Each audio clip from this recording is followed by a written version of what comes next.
It's a very interesting one here. The Thursday night Draftstars matchup, Broncos v Eels. No idea which way it's going to go. You could expect the Broncos to bounce back a little bit. They've been on a big free fall though and really struggling. You could see the Eels really coming out and dominating this one. You could see them absolutely get beaten by 20. You could see a 30 point win or a 20 point loss. And do you go all in on one team? Do you try and hedge it a little bit? I suppose the forwards, it won't matter too much, unless it's a super high scoring game. But really, I think you've got to really go all in. And I still think that the Eels can win this one. And my play in the outside backs, I don't really think there's many great options, to be honest. But I think Will Penasini's going to be the most consistent guy you can pick. He's got 4 scores over 40 in his last 5 and a 31 in there as his lowest. So the 13.9 is a nice price from that. If you're looking down the line, you've got obviously Opacek had a massive game last week. I don't know if he can do that again. The track record isn't there. He has 3 games out of the majority of that 10 there that have been over 50, and the rest is super low. So if you're looking for a boom or bust, he could be that guy. Sivo's been that kind of average type of scorer, 20 odd, random 40. No real big ones, which you'd be looking for, obviously, that bit more boom or bust.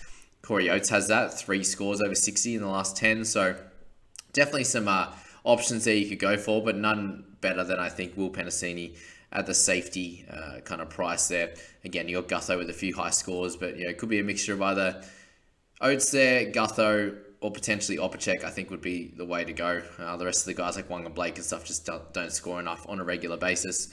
In the halves hookers, I personally think Mitch Moses is clearly the best in this one. He's only a little bit more expensive than Reynolds and Brown. He is by far the most consistent player. In this, he has 2 scores under 49 in his last 10. So he came back with a big bang after missing a bunch of games. And I still think this is a really important game for both teams. And I think Moses can be that man to come out and dominate. The only other one I'm slightly interested in, obviously Brownie's been going good and Reynolds is solid, but has been pretty poor of late, a 42 and a 26 for someone who's 20k. Not good enough. Dylan Brown obviously had those bunch of big weeks. With Moses back, though, I can see that dropping down a bit, even though he's playing super well. So he could be another one. If you don't have the $700 to get Mitch Moses, you can go Brownie. And I think Billy Walters is an interesting one, just at that 10k price, 10.3 there, who's semi-cheap. 31 as his lowest score, like 3 of his 4 last scores. That's a solid one there. He's got a 40 and a 49.5, which is cool. So they're the options in the halves hookers. And forward side of ball, obviously the big dogs up top. Sean Lane coming off his lowest one in ages. I think he can bounce back for sure.